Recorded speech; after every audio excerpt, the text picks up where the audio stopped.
திமுகன்ற ஒரு கட்சி நான் என்ன எதிர்பார்த்தேன்னா, இவர் கூட என்கிட்ட வந்து நீங்க இதெல்லாம் பேசவே வேண்டாம் எதுக்குன்னு சொன்னப்ப நான் என்ன எதிர்பார்த்தேன்னா, இன்னொருத்தர் 2-3 பேர்ட்ட பேசுறாங்க. என்ன சொல்றாங்கன்னா, திமுக எப்படி செயல்படும் அப்படின்னா, அடுத்த 5 வருஷம் ஒரு எதிர்கட்சியா நின்று தாவேக்காவை துண்ட காணும் துணியை காணும் எங்க கட்சி ஓட விடுங்க பாக்குறியான்னு எனக்கு சவால் விடுறாரு ஒரு போன்ல.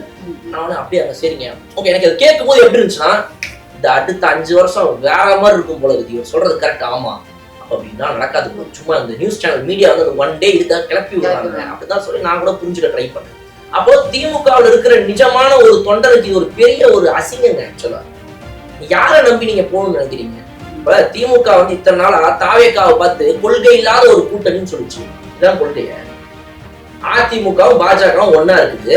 அதுல இருந்து நீங்க பாஜகவை மட்டும் கழட்டி விட்டு நீ என் கூட வா அப்படின்னு யாரை கூப்பிடுறீங்க? நேத்து வரைக்கும் அடின்னு அடிச்சு பொழந்த எடப்பாடி பழனிசாமி தலைமையில் இருக்கிற 47 எம்எல்ஏக்கள் பிளஸ் அதிமுகன்ற அந்த ரெட்டையில சின்னத்தோட அவங்களோட சேர்ந்து நீங்க போறதுக்கு.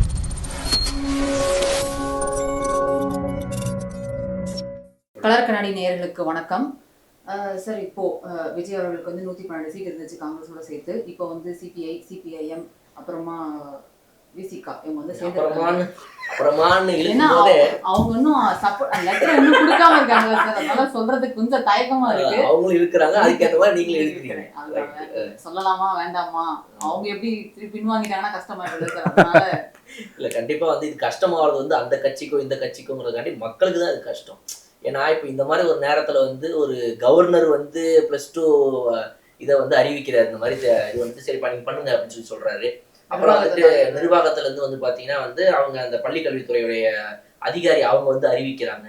இது வந்து நல்லது இல்லை இல்லையா? அந்த சிஎம் வந்து அறிவிக்கணும். அது அப்படிதான் வந்து நல்லா இருக்கும். அந்த மாதிரி எல்லாத்துலயுமே ஒரு குளறுபடிகள் இருக்குது. போலீஸ் டிபார்ட்மெண்ட்ல இருந்து ஆரம்பிச்சு வந்துட்டு ஹோம் மினிஸ்டரே இல்லாம எங்க இயங்குவாங்க, டிஜிபிக்கு யாரு வந்து என்ன சொல்லுவாங்க, அந்த ஒரு டிஜிபி இல்லாத ஒரு பிரச்சனை. இதுல இப்ப யாருக்கு யாரு கமாண்ட் கொடுப்பா எல்லாமே ஒரு பிரச்சனை தாங்க. ஒரு அரசுங்கிறது உடனடியா இயங்க ஆரம்பிக்கணும். அதனால வந்து அது ரொம்ப நல்ல விஷயம். அந்த வகையில பார்க்கும்போது இது பிரச்சனைன்றது மக்களுக்கு தான் முதல்ல, அப்புறம் தான் கட்சிகளுக்கு என்ன பொறுத்த வரைக்கும். இப்போ ஒரு ஓரளவுக்கு இது வந்து தீர்வை கண்டு வருது அப்படின்ற நிலைமையில பார்க்கும்போது கொஞ்சம் சந்தோஷமா இருக்குது. 118 நிரூபிக்க ட்ரை பண்ணிட்டு இருக்காரு விஜய் அவர்கள். ஆளுநரை சந்திக்கிறதுக்காக போயிருக்காரு. நம்ம பேசிட்டு இருக்கிற இந்த நேரத்தை சந்திக்க போயிட்டு இருக்கிறாரு. கண்டிப்பா அந்த வீடியோ வரும்போது சந்திச்சு முடிச்சிருப்பாரு. அது நல்லபடியாக ஒரு முடிவாகத்தான் இருக்கும் அப்படின்ற ஒரு நம்பிக்கையில நம்ம உட்காந்து இப்ப பேசிக்கிட்டு இருக்கிறோம். பாப்போம் என்ன நடக்குதுங்கிறத பேசுவோம். ஆனா இப்போ வெளியில இருந்து ஆதரவு அப்படிங்கிற மாதிரி ஒரு விஷயம் சொல்றாங்க. சிபிஐ, சிபிஎம் சொல்லியிருக்காங்க. விசிகா இன்னும் அதை பத்தி எதுவுமே பேசல. வெளியில இருந்து ஆதரவு, ஆனால் நாங்க திமுகவோட தான் கூட்டணி அப்படின்றாங்க. இது வந்து எப்படி இது ஒர்க் ஆகும்னு நீங்க நினைக்கிறீங்க? இல்லை, வெளியிலேருந்து ஆதரவு என்ன சொல்கிறாங்க, சட்டமன்றத்தில் பெரும்பான்மை நிரூபிக்கிறதுக்காக வெளியிலேருந்து ஆதரவு அப்படின்ற மாதிரி சொல்கிறாங்க. இன்னொரு பாயிண்ட் ஒரு விசிகா ஒருத்தருக்கு நான் பேசினேன். அவர் என்ன சொல்கிறாருன்னா, இப்போ சட்டமன்றத்தை கோரிக்கை இந்த பெரும்பான்மை இது மாதிரி இதுக்காக மட்டும். செகண்ட் என்ன சொல்கிறாங்கன்னா, ஆளுநர் ஆட்சி, குடியரசுத் தலைவர் ஆட்சி இப்படி வந்தால் தமிழகத்துக்கு இன்னும் ஆபத்தான ஒரு நிலைமை ஏற்படுத்துகிறோம். அப்புறம் பாஜக தன்னோட கைப்பாவே பயன்படுத்திக்கிட்டு தமிழகத்தை எப்படி வேணால் ஆட்டி வைக்கலாம். அதுக்காக நாங்கள் வந்து அப்படி தமிழகம் அப்படி ஒரு நிலைமைக்கு போயிடக்கூடாது அப்படின்றதுக்காக இந்த முடிவு எடுத்து போயிட்டுருக்கோம் அப்படின்ற மாதிரி சொல்கிறாங்க. ஆனால் அப்படி இருந்தாலும் அமைச்சரவையில் பங்கு பெறுறது உண்மையிலும் ரொம்ப முக்கியமான ஒன்று. ஏன்னா வெளியிலேருந்து ஆதரவு தெரிவிச்சுட்டு அமைச்சரவையில் போகாமல் இருக்கிறது சரியானதும் கூட இல்லை. ஏன்னா என்னோட பாயிண்ட் ஆஃப் வியூ என்னென்னா, சிபிஐ, சிபிஎம், விசிகே இவங்கெல்லாம் போனால் இன்னும் இவங்களுக்கு ஒரு எக்ஸ்போசர் கிடைக்கும். நிறைய யங்ஸ்டர்ஸ்க்கு இவங்க என்ன பண்ணிட்டு இருக்காங்கன்னே தெரியாமல் இத்தனை நாள் இருந்துச்சு. இப்படி முன்னாடி இப்படி போய் சேர்ந்தாங்கன்னா நிறைய எக்ஸ்போசர் கிடைக்கும். அந்த கட்சியை பற்றி தெரிஞ்சுக்கலாம், அந்த தத்துவத்தை பற்றி தெரிஞ்சுக்கலாம், சித்தாந்தத்தை பற்றி தெரிஞ்சுக்கலாம். அது இன்னும் பாசிட்டிவாக மைண்ட் செட் இருந்திருக்கும். ஆனால் இவங்க போல அதுக்கு என்ன கிளியர் அந்த ஸ்டேட்மெண்ட்னா அவங்க சைட்லேருந்து வரல. இப்போதைக்கு வெளியிலேருந்து ஆதரவுன்னு சொல்லியிருக்காங்க. நான் ஆஃபீஸில் எந்த ஸ்டேட்மெண்ட் வரல. ஆனால் வராதனால நம்ம அதை பற்றி பேச வேண்டாம்னு தான் தோணும். ஏன்னா இப்போ விஜய் சந்திக்க போகிறாரு. உண்மையிலே விஜய் இத்தனை வருஷம் சினிமாவில் இருந்துட்டு 2 வருஷம் அரசியலுக்கு வந்த உடனே மிக முக்கியமான ஒரு தூண்களை போய் இன்னைக்கு சந்திச்சு பேசுறதுக்கு இதில் அந்த டேபிள் டிஸ்கஷன் நான் பார்க்கணும் அப்படின்றது. என்ன பேசுவாங்க? ஏன்னா இவங்க தான் அரசியல் கோர். விசிகா, சிபிஐ, சிபிஎம் தான் அரசியல் ஒரு கோர். இவங்களுக்கு சில கொள்கை முடிவுகள் எடுக்க தெரியலன்னா கூட மத்திய அரசு எந்த திட்டங்கள் எதுக்கணும், எந்த திட்டங்கள் எதுக்கக்கூடாதுன்றது முன்னாடியே வந்து தமிழக மக்களுக்கு என்ன மாதிரியான வகையான பிரச்சனை வரும்ன்றது மு.க. ஸ்டாலினுக்கு இவங்க தான் சொல்லுவாங்க, அறிவுறுத்துவாங்க. ஆனால் இவங்களுக்கு சரியான பிரதிநிதித்துவம்ன்றது ஒரு குறைபாடுகள் இருந்தாலும் மக்கள் பிரச்சனையை எதிர்காலத்தில் என்னென்ன பிரச்சனைகள் வரும்ன்றது இவங்க தான் எடுத்து சொல்லுவாங்க. அப்படி இருக்கல விஜய் அப்படி வரும்போது விஜய் உண்மையிலே இவங்களோட வீரியத்தை அறிஞ்சிருக்காரு அப்படின்றதான் என்னோட பாயிண்ட் ஆஃப் வியூ இருக்கு. அப்படி அறியும் போது இந்த விஷயத்துல போய் டிஸ்கஷன் பண்ணும்போது எப்படியா இருக்கும் அப்படின்ற மாதிரியும் ஒன்று இருக்கு. அந்த டிஸ்கஷனை பார்க்கணும். அவர் கண்டிப்பாக வெளியே வந்து எப்படி ப்ரெஸ் மீட் கொடுப்பாரு. உண்மையிலே அது தமிழகத்திற்கு ஒரு புதிய எக்ஸ்போசர் தான் அப்படின்றது என்னோட பாயிண்ட் ஆஃப் வியூ. அது இந்த தலைமுறையில பரவாயில்ல உண்மையெல்லாம் பேசுறீங்கன்னு மணிக்கூட அடிக்கிறேன். அது இந்த தலைமுறையில இந்த மாதிரியான தொங்கு சபையில அரசியல் நாம பார்க்க வேண்டிய சூழல் இருந்து நான் என்னோட அப்பாவுக்கும் என்னோட தாத்தாவுக்கும் சொல்ல முடியாது. யாருக்குமே இல்லாத வாய்ப்பு நமக்கு வந்திருக்கு. எங்க பார்த்தாலும் நான் இப்போ டீ கடைக்கு போறேன்னா எல்லாரும் அரசியல் பேசுறாங்க. இந்த பக்கம் அரசியல் பேசுறாங்க, அந்த பக்கம் அரசியல், அதில் மாறுபட்ட அரசியல் இருந்தாலும் மாறுபட்ட பார்வை இருந்தாலும் மக்கள் எல்லாம் அரசியல் பேசுறாங்கல்ல. எங்க பார்த்தாலும் அரசியல். அப்போ இது ஒரு எவால்வ் ஒரு முன்னோக்கிய சமுதாயத்திற்கான அடையாளமா தான் எனக்கு பரதே தவிர மற்றபடி எதுவும் இல்லை. இப்ப அவர் சொல்ற ஒரு விஷயம் என்னன்னா, என்ன தோணுதுன்னா 2 விஷயம். ஒண்ணு வந்து அதுக்கு அப்புறம் இப்ப இந்த தமிழ்நாடு வந்துட்டு இந்த மாதிரி ஒரு இடத்துல வந்து இப்போ தமிழக அரசியல்ல தாவேக்கா வந்து இவர் கொடுக்க போற அந்த ஒரு இதெல்லாம் பார்க்கும்போது எனக்கு வந்து பெருமையா இருக்கு. பரவாயில்ல, விஜய் அவர்கள் வந்து அவங்கள நல்லா அணுகுறாரு, இந்த மாதிரி விசிகாவையோ இல்லை வந்து சிபிஐ சிபிஎம்ஐயோ அப்படின்னு சொல்றாரு. அப்ப இவர் சொல்றதெல்லாம் வச்சு பார்க்கும்போது எனக்கே என்ன புரியுதுன்னா, ஓப்பனா ஒத்துக்கிறாரு இந்த மாதிரி வந்துட்டு திமுக இது வரைக்கும் வந்து உருப்படியா இவங்க எல்லாம் பயன்படுத்திக்கல, அமைச்சரவையில எந்த ஒரு பங்கும் கொடுக்கல, எதுக்கும் கொடுக்கல. ஐயா இந்த ஒரு விஷயம் மட்டும் சரி ஓகே பாத்துக்கலாம், அப்படிதான் அவங்கள அப்படியே தான் இவங்க வச்சிருந்திருக்காங்க இத்தனை நாளா. அப்ப அதுல இருந்து இவங்க வந்து இன்னைக்கு தாவேக்கா மூலமா இப்படிப்பட்ட ஒரு இடத்துக்கு போகுது அப்படின்னா வந்து ஒரு நல்ல விஷயம், வரவேற்கத்தக்க அவங்க விஷயம். அப்படியே இருந்து பழகிட்டு இந்த மாதிரி ஒரு விஷயத்துக்கு கூட அன்கண்டிஷனல்னு சொல்றாங்களோ அப்படிங்கிற அங்கதான் என்னோட இன்னொரு விஷயம் வருது. என்னன்னா இப்போ இவங்க ஏன் இவ்வளவு டிலே பண்றாங்க, ஏன் இவ்வளவு டிலே பண்ணாங்க, ஏன் இப்போ வந்து இந்த மாதிரி ஒரு இதைதான் நாங்க கொடுப்போம், வெளியிலிருந்து நாங்க வந்து உங்களுக்கு கொடுப்போம் அப்படின்றதெல்லாம் ஏன் சொல்றாங்கன்னு சொல்லுங்க. சும்மா உங்களோட புரிதலுக்கான ஏன் அப்படி சொல்றாங்க? ஒரு அன்ஸ்டேபிளான டிசிஷனா பாக்குறேன் சார். ஏன் அன்ஸ்டேபிள் டிசிஷன்ல இருக்காங்க அவங்க? இத்தனை வருஷமா நாங்க திமுக கூட இருந்துட்டோம், அவங்க கொள்கை ரீதியா அக்செப்ட் பண்ணிக்க முடியல அப்படிங்கிற ஒரு பாயிண்ட் கூட இருக்குல்ல சார். தாவேக்காவை வந்து அக்செப்ட் பண்ணிக்க முடியல கொள்கை ரீதியா. தாவேக்காவை கொள்கை ரீதியா இவங்க அக்செப்ட் பண்ணிக்க முடியல அப்படின்னா அந்த பக்கம் போகவே மாட்டாங்க. பாஜக மாதிரி கழட்டி விட்டு போயிருந்திருப்பாங்க, ரைட்டா? பாஜக போலாம் எவன் மனுஷன் போவானா அப்படின்னு நினைக்கக்கூடிய கட்சிக்காக இவங்க போயிருக்கவே மாட்டாங்க தாவேக்கா கூட. இவங்க வந்து மதசார்பற்ற விஷயங்கள்ல இருக்கிறாங்க, இவங்க அந்த மாதிரி ஒரு அரசியல் தான் கையில் எடுக்கிறாங்க. அதனாலதான் எங்களை மட்டும் கூப்பிட்டுருக்காங்க, அவங்களையும் கூப்பிடல. அப்ப எங்களுக்கு முன்ன ஒரு நம்பிக்கை இருக்குதுன்னு இந்த பக்கம் போறாங்க. அப்ப எது அவங்களை தடுக்குது? இந்த வெளியிலிருந்து கொடுக்கலான்றது ஏன் தடுக்குது? இன்னும் கிட்டத்தட்ட வந்துட்டீங்க, ஏன் நினைக்குது சொல்லுங்க பாப்போம். டிஎம்கேவோட பிரஷர் அப்படிங்கிறது அதானே நல்லாவே தெரியுதுல்ல. யார பார்த்ததுக்கு அப்புறமா இவங்க இந்த மாதிரி வந்து பேசுறாங்க, அதை சொல்லுங்க. நேத்து அவரை சந்திச்சாங்க, அவரை சந்திச்சு ஏன் அவரை போய் சந்திக்கணும்ன்ற நிபந்தனை இல்லையே. ஏன்னா சிபிஎம்லாம் அப்புறம் வந்து இந்த விசிகாவெல்லாம் வந்து திமுகன்னு எழுதப்பட்ட கட்சிகளா?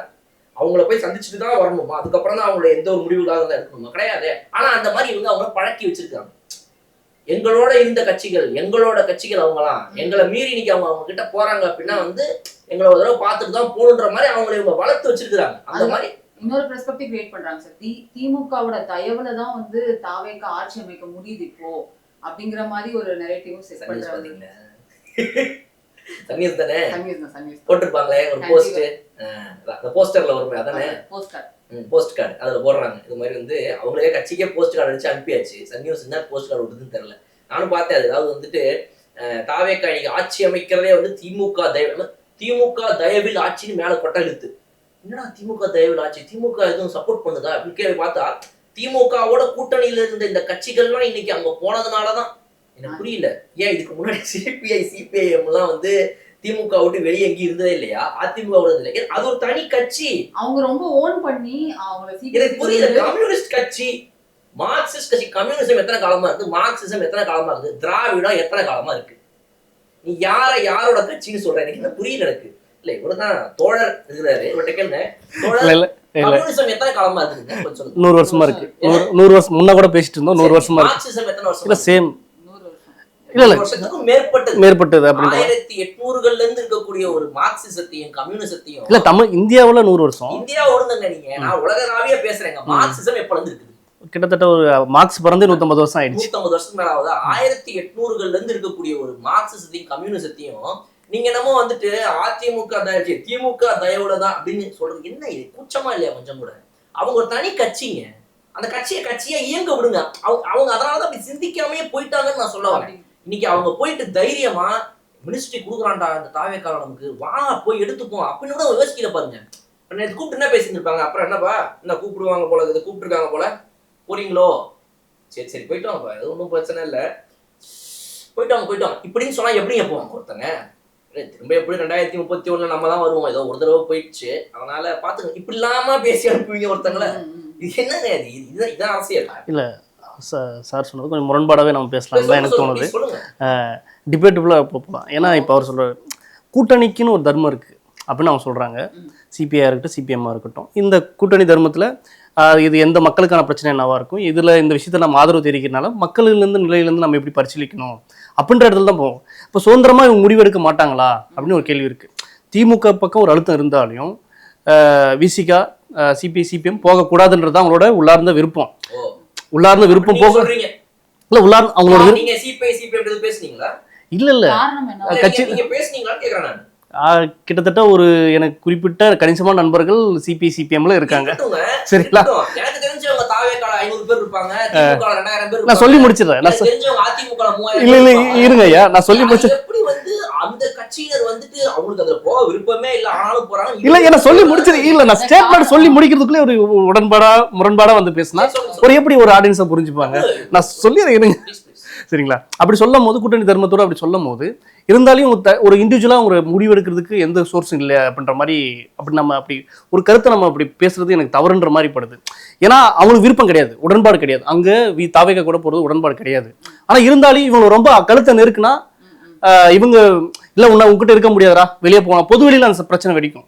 இருந்தாலும் இவங்க போற விருப்பத்தை அவங்க பாயிண்ட் அவுட் பண்ணி சரி என்ன முடிவு, எந்த மாதிரி முடிவுல எடுத்திருக்கீங்க, நீங்க போறீங்களா, இப்படிதான் ஒரு உரையாடல் தான் நடந்திருக்குமே தவிர வாய்ப்பே இல்லை. இப்ப இவர் ஒரு யூகத்துல ஒண்ணு சொன்னார்ல, என்ன இருந்தாலும் எங்களை பார்த்துட்டு நீங்க போயிருக்கலாம். அப்ப அந்த மாதிரி ஒரு யூகம் சொல்லும் போது நான் இப்படி ஒரு யூகத்தை சொல்லக்கூடாதா? நீங்க பாத்தீங்களா அப்படி நான் கேள்வி கேட்கவா? நான் சொல்றேன், திமுக இந்த 2 நாள் என்ன பண்ணிட்டு இருந்துச்சு, எதுக்காக மீட்டிங் நடந்துச்சு? நான் ஒரு கேள்வி கேட்கிறேன், சொல்லுங்களேன். இவ்வளவு தெளிவா பேசுற நீங்க முதல்வராக இருந்த திமுகவின் தலைவர் ஸ்டாலின் அவர்கள் என்ன சொல்றாரு, வந்து ராஜினாமா பண்ண போயிட்டு ராஜினாமா பண்ணிட்டாரு, கடிதம் ராஜினாமா கடிதம் போயிடுச்சுன்ற நியூஸ் வருது.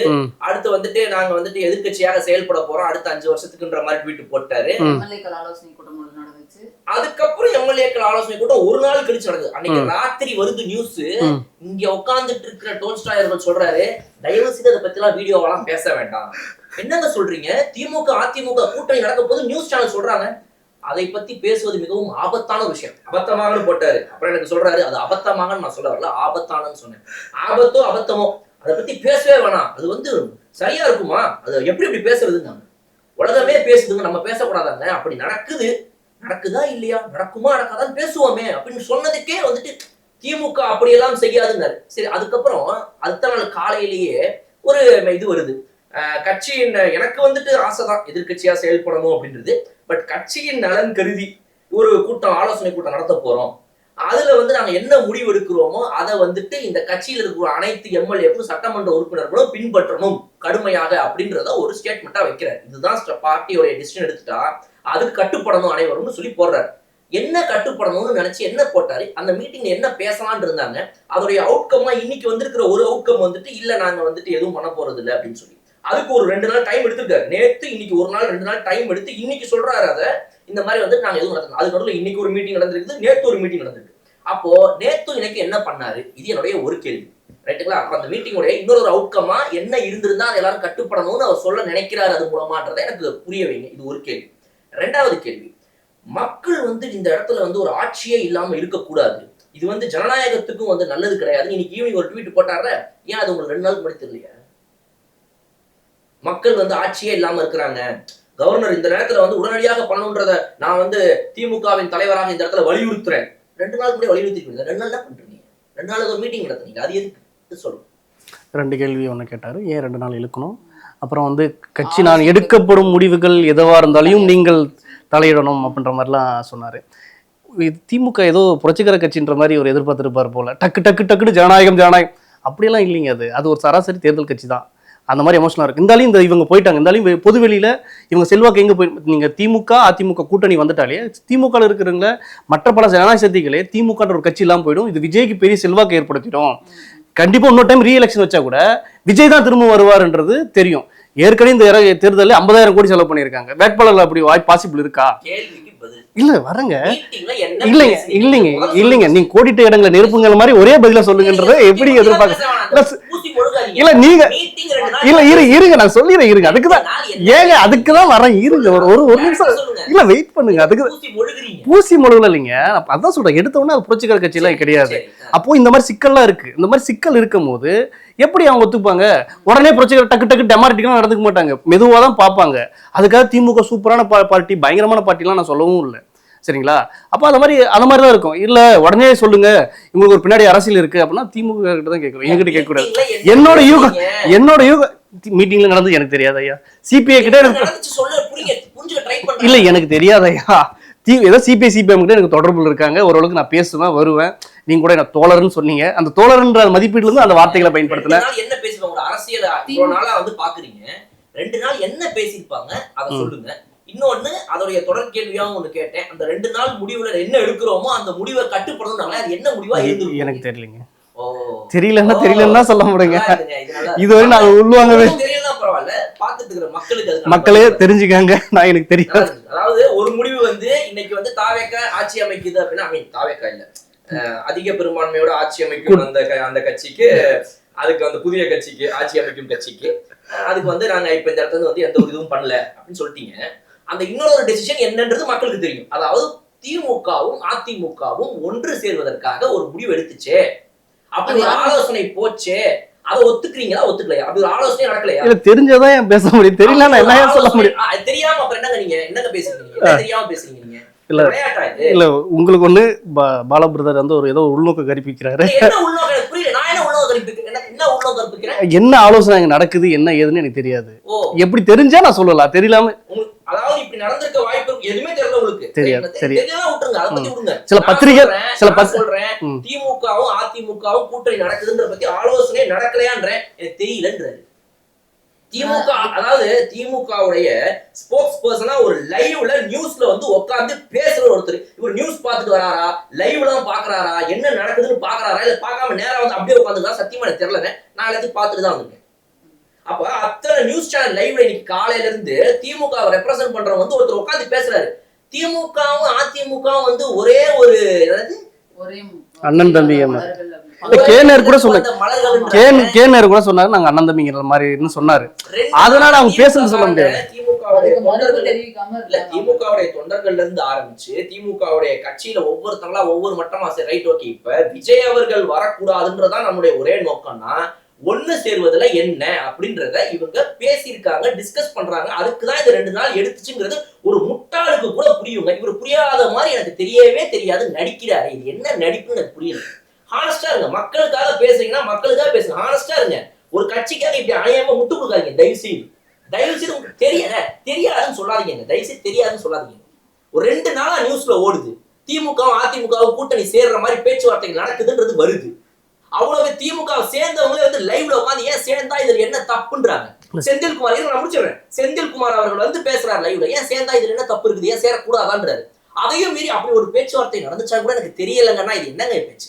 இல்லை சிபி ராதாகிருஷ்ணன் ஒரு பத்திரிகையாளர் ஃபர்ஸ்ட் இதை போட்டார். 2வது நீங்கள் நியூஸ் சேனலில் சொன்னீங்க செந்தில் இந்த மாதிரிலாம் நிறைய பேர் பேசுனாங்கன்ற மாதிரி சொன்னாங்க. அதெல்லாம் கட்சியோட தகவலை எடுத்துக்க முடியாது இல்லைங்க. ஆலோசனை என்ன நடந்ததுன்றது எனக்கு எப்படி தெரியும்? தெரிஞ்சாதான் நாங்க சொல்ல முடியும். இதுக்குள்ள இந்த வீடியோல இப்ப போடும்போது எடிட்ல நான் வந்து யார் லைவ்ல பேசினாரு வந்து ஜேர்னலிஸ்ட் கிடையாது, திமுகவினரே ஒருத்தர் வந்து உட்கார்ந்து பேசினாரு. அந்த போட்டோவோட எடுத்து நான் போடுறேன். அதையும் வந்து திமுக பொறுப்பெடுக்காதுன்னு சொன்னா அது கட்சியா இல்ல என்னங்கிறத மக்கள் வந்து முடிவு எடுத்துட்டோம். Right okay. அதாவது சின்ன சின்ன கட்சிகள் தான் வந்து கட்சியினர் வந்துட்டு இல்லாம வேற யாரோ ஒருத்தவங்க வந்தா இவங்க வந்து கட்சியை ரெப்ரசென்ட் பண்ணாம யாரோ ஒருத்தவங்களா கூப்பிட்டு வந்துட்டாங்க, தாவேகால் அறிவே இல்லை அப்படின்னு பேசுவாங்க. ஆனா வந்து திமுக ரெப்ரசென்ட் பண்றதுக்காக ஒருத்தர் உட்காந்து பேசுனதே திமுக நீங்க பொறுப்பெடுக்குமா, அது எப்படி எடுக்கும்னு இவர் கேட்கற கேள்வி வேடிக்கையா இருக்கு. பரவாயில்ல வச்சுக்கலாம். Right okay. இப்ப அமைச்சரவையில வந்து எந்த ஒரு பங்கு வேணான்ற மாதிரி சொல்லிட்டாங்க சிபிஐ சிபிஐஎம். ஆனா விசிகாவோட இது நிலைப்பாடு எப்படி இருக்குன்னு நினைக்கிறீங்க? இல்ல அவங்க சைட்ல இருந்து என்ன சொல்றாங்கன்னா இவருக்கு துணை முதலமைச்சர் வேணும் பண்ற மாதிரி போயிட்டு இருக்கு. அது உண்மையா பொய்யான்னு தெரியல. தகவலா வந்து இது பரிமாறிக்கப்பட்டு போயிட்டு இருக்கு. காங்கிரஸ் கட்டாயமா ஒரு 3 தொகுதி 3 அமைச்சர் பதவி கேட்பாங்கன்ற மாதிரி பேச்சுவார்த்தை சொல்லிட்டு இருக்காங்க. அதே சமயம் காங்கிரஸ் சிபிஐ சிபிஎம் என்ன நிலைப்பாடு வெளியிலிருந்து ஆதரவு தெரிவிக்கிறாங்க, அமைச்சரவையில் போவாங்களா போக மாட்டாங்களா எப்படி இன்னைக்கு தெரிஞ்சிடும் அப்படின்றத என்னோட கருத்து. விசிகால வந்து திருமாவளவன் வந்து அவர் வந்து இங்க நிக்கல, எலெக்ஷன் நிக்கல. ஆனா அவர் எப்படி துணை முதல்வர் ஆக முடியுமா? நான் எம்எல்ஏ வின் பண்ணி தானே ஆக முடியும். அது இப்ப அமைச்சரவை பட்டியல் இவங்க தீர்மானிக்கிறது தானே. துணை முதல்வர் இல்லைன்னா கூட அப்படி போட்டுக்கிறதுக்கான வாய்ப்புகள்லாம் இருக்குன்றது தான். இல்ல இப்ப இதுல முக்கியமான ஒரு விஷயம் இருக்கு. இத்தனை நாளா வந்து ஒரு ஈஸியா கடந்து போயிட முடியாது ஒரு விஷயத்த. என்னன்னா திமுகன்ற ஒரு கட்சி, நான் என்ன எதிர்பார்த்தேன்னா, இவர் கூட என்கிட்ட வந்து நீங்க இதெல்லாம் பேசவே வேண்டாம் எதுக்குன்னு சொன்னப்ப நான் என்ன எதிர்பார்த்தேன்னா, இன்னொருத்தர் 2-3 பேர்ட்ட பேசுறாங்க. அவங்க என்ன சொல்றாங்கன்னா, திமுக எப்படி செயல்படும் அப்படின்னா, அடுத்த 5 வருஷம் ஒரு எதிர்கட்சியா நின்னு தாவேக்காவை துண்ட காணும் துணியை காணும் எங்க கட்சி ஓட விடும், நீ பாக்குறியான்னு என்கிட்ட சவால் விடுறாரு ஒரு போன்ல. நான் அப்படியே அங்க சரிங்க ஓகே. எனக்கு அது கேட்கும் போது எப்படி இருந்துச்சுன்னா, இந்த அடுத்த 5 வருஷம் வேற மாதிரி இருக்கும் போல இருக்கு. இவர் சொல்றது கரெக்ட், ஆமா அப்படின்னா நடக்காது போல. சும்மா இந்த நியூஸ் சேனல் மீடியா வந்து ஒன் டே இதுக்காக கிளப்பி விடுறாங்க அப்படிதான் சொல்லி நான் கூட புரிஞ்சுக்க ட்ரை பண்ணேன். அப்போ திமுகவில் இருக்கிற நிஜமான ஒரு தொண்டனுக்கு இது ஒரு பெரிய ஒரு அசிங்கங்க. ஆக்சுவலா யாரை நம்பி நீங்க போகணும்னு நினைக்கிறீங்க? இப்ப திமுக வந்து இத்தனை நாளா தாவேக்காவை பார்த்து கொள்கை இல்லாத ஒரு கூட்டணின்னு சொல்லிச்சு. இதான் கொள்கைய. அதிமுகவும் பாஜகவும் ஒன்னா இருக்குது.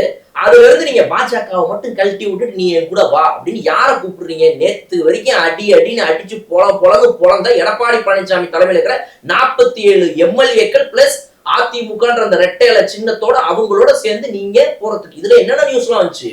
இது வந்து தகவலற்ற சும்மா நான் ஏதோ வந்து மீம்ஸ்ல உட்காந்து ஏதோ வந்து second hand third hand information வந்து நான் பேசுறேன் அதிகாரப்பூர்வமா இந்த மாதிரி ஆன்லைன்ல இருக்கிறது மட்டும் இல்லாம நியூஸ் சேனல்ல உட்காந்து திமுகவுடைய ஆட்கள் பேசுறதை பத்தி நான் பேசிட்டு இருக்கிறேன்.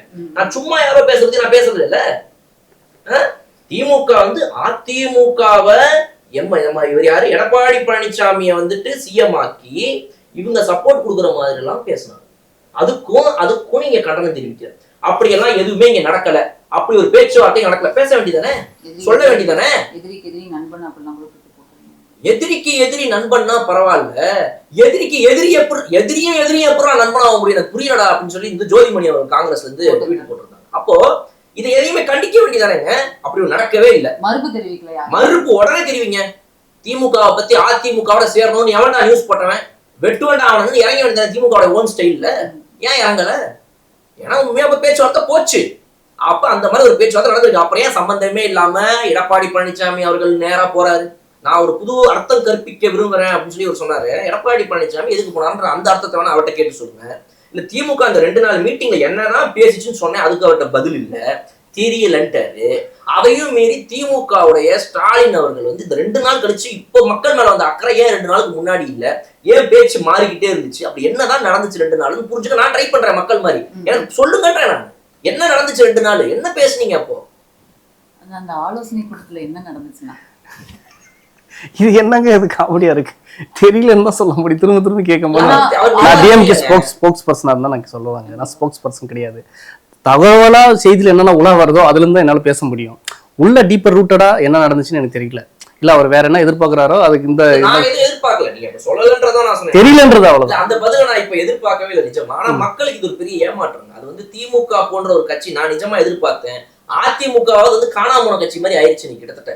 இதுக்கப்புறம் இந்த 47 60கள்ல இருந்து அப்படி 47 வந்துச்சு. இப்ப 47ல இருந்து திரும்பி எங்க போகுதுன்னு தெரியாது 2031 எலெக்ஷன்ல. ஆனா திமுக என்ற ஒருத்தர் சொன்னாலும் பாத்தீங்களா, 5 வருஷம் எதிர்கட்சியா நின்று தாவேகாவை ஓட விட்டு 200 தொகுதியில ரீச் 2031 சொல்றாங்க. அதுதான் உண்மையான ஒவ்வொரு திமுக காரணம் எதிர்பார்க்கிறது. ஆனா இவங்க அப்படி என்ன பண்ணிட்டாங்கன்னா, இவங்க ஒரு ட்வீட்டை போட்டு என்ன சொன்னா அதை கட்டுப்படணும்னு சொன்னாங்களே, கிரெடிட் ஆயிரும் உடனே 200 கிரெடிட் ஆயிரும். அதே மாதிரி கட்டுப்படணும்னு சொன்ன உடனே அப்படியே கட்டுப்பட்டுருவாங்க. எல்லாம் அப்படியே கட்டுப்பட்டு கையை கட்டிட்டு டக்குனு ரைட் ஓகேங்க என்னப்பா எல்லாம் தாய்க்கழகம் தானே. அது யாரு? நேற்று ஒருத்தர் போன்ல பேசுறேங்க அவரு இன்னைக்கு எல்லாம் நம்ம எல்லாம் இப்ப ஒன்னா வந்தது தானே, பெரியாரு அண்ணா அங்க இருந்து பிரிஞ்சு வந்தது தானேப்பா, இதெல்லாம் ஒன்னா சேர்ந்து. லிட்டரலி நான் நல்லா சொல்றேன், எழுதி வச்சுக்கோங்க. திமுக அதிமுக மட்டும் அதை செஞ்சிருந்துச்சுன்னா இதுதான் அவங்க பாக்குற கடைசி எலெக்ஷனா இருந்திருக்கும். அடுத்த எலெக்ஷனுக்கு வர்றதுக்கு முன்னாடியே மக்கள் வீட்டுக்கு இருந்திருப்பாங்க. அது முக்கியமா திமுக நினைச்சு கூட பார்த்து இருக்க முடியாது. அது ஒண்ணு. 2வது முக்கியமான விஷயம், மக்களை வந்துட்டு நான் இது போன நேற்று வீட்டு சொல்லியிருந்தேன். முன்வாசல் வழியா நீ என் வீட்டுக்குள்ள வர, நான் அவனை வந்து அடிச்சு துரத்திட்டேன். கதவை சாத்தி நீ வெளியே போறேன், இவர் மட்டும் தான் ஒருத்தர் வீட்டுக்குள்ள கூட்டு வந்து உட்காந்து அடிச்சு துரத்திட்டேன். அவனை என்னடா நம்ம 2 பேரும் துரத்திட்டாங்க, வாடா போலாம் அப்படி 2 பேரும் அப்படியே ஒன்னா சேர்ந்து என் வீட்டு பின்வாசல்ல எனக்கு தெரியாம கதவை திறந்து உள்ள வந்து பார்த்தியா நம்ம வீட்டுக்குள்ள வந்துட்டேன்னு சொல்றதுக்கு ட்ரை பண்ண மாதிரி கேவலமான ஒரு வேலையை பண்ண பார்த்தாங்க இவங்க. ரைட்டுங்களா? அது கூட ஓகே, சேர்றாங்கன்னு வச்சுப்போமே. இப்ப இதுல என் கேள்வி என்ன அப்படின்னா, திமுக இப்படிப்பட்ட ஒரு முடிவை எடுத்து மக்கள் கிட்ட உண்மையாவே வந்து ஒரு நல்ல பேர் இருக்குன்னு யோசிச்சுதா? இல்ல, அப்படி நடக்க முடியாது சார். அதை பாஜகவை கலட்டி விட்டுட்டு அது அப்படி அப்படி பாமக யோசிக்க கூட விசிக முடியாது. ஒன்னா உள்ள இருக்குமா இருக்காது, சரி அப்ப என்ன நடக்கும், அந்த எப்படி போலாம், கான்ஃபிடன்ஸ் என்ன பண்ணலாம். கண்டிப்பா அவங்களும் யோசிச்சிருப்பாங்க. அதனால அந்த முடிவை கைவிட்டுட்டாங்க அப்படின்னு நான் நினைக்கிறேன். அப்ப மதசார்பற்ற கூட்டணின்னு சொல்லிட்டு கொள்கை கூட்டணின்னு சொல்லிட்டு இந்த மாதிரி ஒரு யோசனையும் யோசிச்சிருக்காங்க. போய் இவங்க கொள்கை நிஜமா என்னங்கிறது வந்து இந்த எலெக்ஷன்ல வெளிப்பட்டிருக்குது. விஜய் அவர்களும் நிஜமா இவங்க எலிவேட் தான் பண்ணி கண்டிப்பா இந்த கடந்த 3 நாட்கள்ல 2019 மெர்சல் படம் வந்தப்ப எப்படி தேவையே இல்லாம அதை எதிர்க்கிறேன் பேருவழின்னு சொல்லிட்டு பாஜக இவரை பெருசா எலிவேட் பண்ணாங்களோ, அது மாதிரி தொடர்ந்து இவங்க எல்லாம் பண்ற தவறுகள் ஒரு அரசியல் கட்சியாக விஜய் எலிவேட் பண்ணிட்டே இருக்காங்க. அது விஜய் அவர்களுக்கு நல்லது, தாவேக்காக்கு நல்லது. இந்த ஒரு 3 நாளுக்கு முன்னாடியே சிஎம் பதவி வந்திருந்தா கூட சிம்பிளா போயிருக்கும். இந்த 3 நாளை ஒரு ஹோல்டு பண்ணி என்ன சொல்லிட்டாங்க அப்படின்னா, ஓ அப்ப விஜய்ன்ற அந்த ஒரு கட்சியை எதிர்க்க 2 கட்சியும் ஒண்ணு சேருது. 2 கட்சி ஒண்ணு சேருதா, அதாவது 2 கூட்டணி ஒண்ணு சேருது. 2 கட்சி ஒண்ணு சேர்ந்தா ஆக்சுவலா சேர முடியாது. ஏன்னா இவங்க வந்து 59, அவங்க ஒரு 47, ரெண்டும் ஒன்னா சேர்த்தா கூட 108 வராது. அப்ப கூட்டணி கட்சிகளும் இப்படி ஒரு நரேட்டிவ் செட் பண்ணுதா திமுக? இப்படிதான் நான் தாவேக்காவை வீழ்த்த முடியும்னு மக்களுக்கு இப்ப புரிய வச்சிருச்சு. இப்ப மக்கள் புரிஞ்சுக்கிட்டாங்க இத. ஓ அப்ப இத்தனை கட்சிகள்லாம் ஒன்னா சேர்ந்தா மட்டும் தான் விஜய் வீழ்த்த முடியுமானா, தேவையில்லாம இவங்க அவரை ஹைப் பண்ணி விட்டுருக்காங்க. அந்த முட்டாள்தனமான ஒரு விஷயத்த பண்ணிருந்தாலும் இன்னும் சூப்பரா இருக்குன்னு நான் எதிர்பார்த்தேன். பட் பண்ணல, ஜஸ்ட் மிஸ் ஆயிடுச்சு. இப்போ காலையில இருந்து விஜய் வந்து எந்த ஒரு விஷயத்துக்குமே அவர் பேசல. அவர் எதுவுமே ஏன் பேச மாட்டேங்கிறாரு, சிபிஐ சிபிஎம் கட்சிகளே ஏன் வந்து அவர் ஒரு வார்த்தை கூட பேச மாட்டேங்கிறாரு அப்படிங்கிற மாதிரி. ஆமா, அதாவது என்னன்னா இவ எல்லாருமே அது என்ன ஆச்சுன்னா, விஜய் அவர்கள் வந்து யாரோ ஒருத்தவங்க கேட்டாங்க லைவ்ல வந்து போயிட்டே இருக்கும்போது, ஸ்டாலின் அவர்களை பத்தி கேள்வி கேட்டுருந்துருக்கணும்ல, என்ன அவர் வந்து ரொம்ப நல்லவராச்சு, அவர் வந்து இந்த மாதிரி இன்னைக்கு ஈவினிங் போட்ட ட்வீட்டை முன்னாடியே போட்டுருந்துருக்கணும், அன்னைக்கு லைவ்ல கேட்டுருந்தாங்க, நேத்தோ இன்னைக்கு காலையிலயும். அப்ப அதுக்கு உடனே அவங்க கேட்கறாங்க திமுக இருந்து, சரிங்க அவர் வந்து எதிர்கட்சி தலைவரா வரப்போ கட்சியை சேர்ந்தவர், அவர் போடலைன்னு கேக்குறீங்களே, பாதிக்கப்பட்ட கட்சியில இருக்கிற விஜய் அவர்கள் முதல்ல போட்டாரா, அவர் முதல்ல அதை பத்தி ஒரு அறிக்கையாவது விட்டாரா இது வரைக்கும் அப்படின்ற மாதிரி கேட்டிருந்தாங்க. நல்ல கேள்விதான். அது விஜய் அவர்களுடைய ஸ்ட்ராட்டஜியா நினைச்சு அவர் பண்றாரு. அது அவருக்கு பேக் ஃபயர் ஆகுமா இல்ல அவருக்கு உண்மையாவே அதை சப்போர்ட் பண்ணுமாங்கிறது வரும் காலங்கள் சொல்லுவோம். இத்தனை நாளா இந்த பிரஸ்ஸையே மீட் பண்ணாம இருந்தது, இதுக்கப்புறமும் முதல்வர் ஆனதுக்கு அப்புறமாவும் பிரஸ் மீட்டே பண்ணாம அவர் அப்படியே இருக்க போறாரா, என்ன ஸ்ட்ராட்டஜியை கையில வச்சிருக்கிறாருங்கிறதெல்லாம் கண்டிப்பா கையில இருந்து நம்ம வெயிட் பண்ணி பார்க்கலாம்.